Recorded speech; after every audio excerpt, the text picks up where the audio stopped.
tentang misteri bulan Ramadan. Kapan bulan Ramadan ada di muka bumi ini?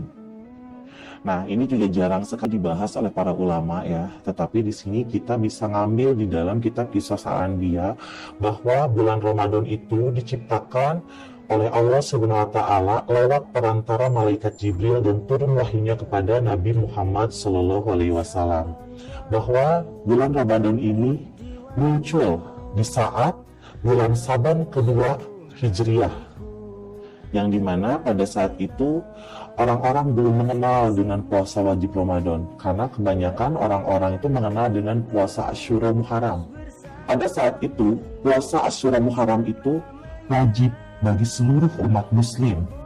Tetapi di saat Allah memberikan petunjuk harus ada bulan Ramadan yang diwajibkan hanya 1 bulan, ternyata itu nyampai kepada Nabi Muhammad SAW, dan akhirnya Nabi Muhammad SAW menyampaikan kepada sahabat dan kepada seluruh umatnya bahwa di 1 tahun ada puasa wajib, yaitu Ramadan 1 bulan penuh, dan puasa Asyura yang asalnya wajib menjadi sunnah setiap bulan Muharram. Bagi semua muslim yang melaksanakan puasa Asyura itu mendapatkan pahala yang besar. Bagi yang tidak sanggup pun juga itu tidak apa-apa, karena itu masuknya ke dalam hukum sunnah. Tetapi untuk puasa Ramadan itu diwajibkan. Nah, keutamaan Ramadan pada zaman itu, Nabi Muhammad SAW menyampaikan kepada seluruh umatnya bahwa siapa yang berpuasa di bulan Ramadan 1 bulan penuh itu akan mendapatkan pahala sebanyak 80 kali lipat dibanding dengan pahala salat. Berarti sungguh luar biasa ya, pahalanya bulan Ramadan itu sangat besar. Dan bagi yang tidak melaksanakan puasa di bulan Ramadan, asalkan ada alasan, yaitu uzur. Kalau misalkan nggak uzur berarti bepergian, musafir, itu diwajibkan bayar fidyah bagi yang mampu. Bagi yang tidak mampu, itu cukup kita mengkodok setelah Bada Syawal. Dan misteri bulan Ramadan itu ada yang belum terungkap, bahwa bulan Ramadan itu datang kepada Nabi Muhammad SAW lewat perantara malaikat Jibril alaihissalam saat di Gua Hiro. Dan di Gua Hiro itu Nabi Muhammad SAW diberikan 1 kertas yang terbuat dari tinta emas, dan ada tulisannya yang disebut dengan Ramadan Murjabal. Nah, Ramadan Murjabal itu apa? Ramadan Murjabal itu adalah bagi siapa orang yang merasakan bulan Ramadan itu akan mendapatkan setetes nur Muhammad. Itu sudah janjinya Allah. Tercantum juga di dalam Quran Surat Al-Isra yang masih digofirkan. Tetapi kalau kita bisa mengkaji isinya, di situ kita akan bisa mengetahui apa arti dan makna yang sebetulnya yang ada di dalam Quran Surat Al-Isra tersebut. Puasa Ramadan yang sebenarnya adalah puasa segala-galanya. Berarti bukan hanya puasa menahan lapar dan haus saja, tetapi menutup telinga tentang hal kejelekan, menutup mata tentang hal kemaksiatan, menutup mulut tentang hal ghibah, menutup segala anggota tubuh yang ada di dalam diri kita supaya bisa mendapatkan pahala yang besar dari Allah. Karena begini, di saat bulan Ramadan ada bahasa bahwa semua setan-setan itu dibelenggu. Setan yang seperti apa yang dibelenggu? Tapi kan banyak di bulan Ramadan orang-orang yang melakukan maksiat, yang melakukan kesalahan. Lalu setannya siapa? Setannya itu adalah manusia yang tidak bisa melawan hawa nafsu. Karena sudah benar sekali apa yang disampaikan oleh dawuh Nabi Muhammad SAW. Setan itu memang dibelenggu, tetapi setan yang kelas kakap yang dibelenggu. Setan kelas 3 itu dibiarkan untuk menggoda orang-orang yang tidak bisa melawan hawa nafsu.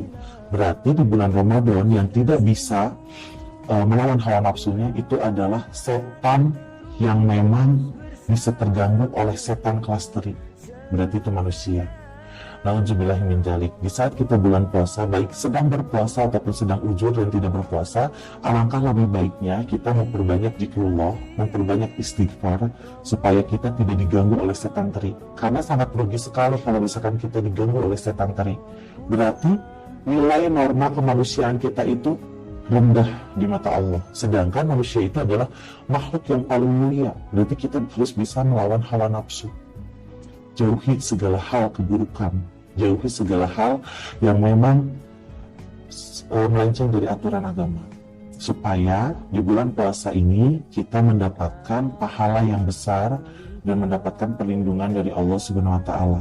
Karena sesungguhnya semua makhluk yang ada di muka bumi ini, terutama muslim, harus benar-benar bisa menjalankan rukun Islam yang 5. Karena kan puasa juga termasuk ke dalam rukun Islam yang 5, tetapi kita harus bisa puasa segala-galanya. Karena kan di dalam rukun, itu rukun yang perlu kita patuhi, yang perlu kita jalankan. Tetapi selain rukun juga itu kan ada wajib. Nah, yang wajibnya itu yang harus kita pegang teguh dan kita laksanakan sebaik mungkin dengan hati yang ikhlas. Ini ada yang bertanya, bagaimana jikalau orang berpuasa tetapi tidak menjalankan salat? Alangkah lebih baiknya jangan berpuasa. Karena kan 1 syahadat, 2 salat. Salat dulu, kalau salatnya udah benar baru puasa. Nah, 2, ada yang bertanya lagi, bagaimana jikalau orang yang berpuasa tetapi masih terus menjelekkan orang, ghibah? Kalau saran dari saya, mending jangan berpuasa. Perbaiki dulu diri sendiri. Kalau diri sendiri sudah baik, baru kita melaksanakan puasa supaya ibadah kita diterima oleh Allah Subhanahu wa Ta'ala. Karena yang saya sampaikan, jangan berpuasa jikalau tidak melaksanakan sholat, jangan berpuasa jikalau masih melakukan ghibah. Itu tercantum di dalam kitab Fathul Qabri. Di dalam kitab tersebut, jangan pernah mau melakukan ibadah kalau diri kita masih belum benar. Jalankan dulu saja yang wajib. Yang wajib keseharian itu apa? Berarti salat kan? Salat yang 5 waktu. Jalankan saja dulu salat. Setelah bisa menjalankan salat dari mulai 1 waktu, bertahap ya, 2 waktu, 3 waktu, sampai ke 5 waktu, baru di situ kita bisa menjalankan rukun yang selanjutnya. Jadi kita harus bertahap dalam menjalankan rukun Islam. Contohnya, 1 syahadat. Berarti syahadat itu selain dari pernikahan, syaratnya masuk Islam dengan membacakan 2 kalimat syahadat. 2 salat. Itu salat yang sangat paling wajib. Karena itu dijalankan setiap hari dalam 5 waktu. Setelah itu zakat. Zakat kita harus baik. Jangan sampai kita keliru dalam membagikan zakat, infak, sedekah. Yang keempat, puasa. Nah, puasa ini kita harus bisa menahan dan melawan hawa nafsu. Dari keburukan harus bisa menjadi baik. Kelima, jikalau mampu menunaikan ibadah haji. Nah, menunaikan ibadah haji itu seperti apa? Menunaikan ibadah haji kalau mempunyai niatan riya, itu tidak akan diterima amal ibadahnya oleh Allah. Yang ada akan mendapatkan madarat ketika pulang dari tanah suci. Jadi di sini kita dalam menjalankan ibadah itu harus ikhlas ya.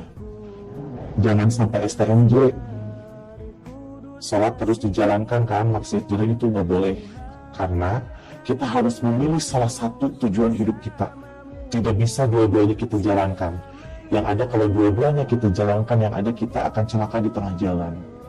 Makanya ada bahasa setelah, kalau Sundanya gitu ya, setelah puaskeun heula ayeuna keuneuh masalah tobat mah gitu kan.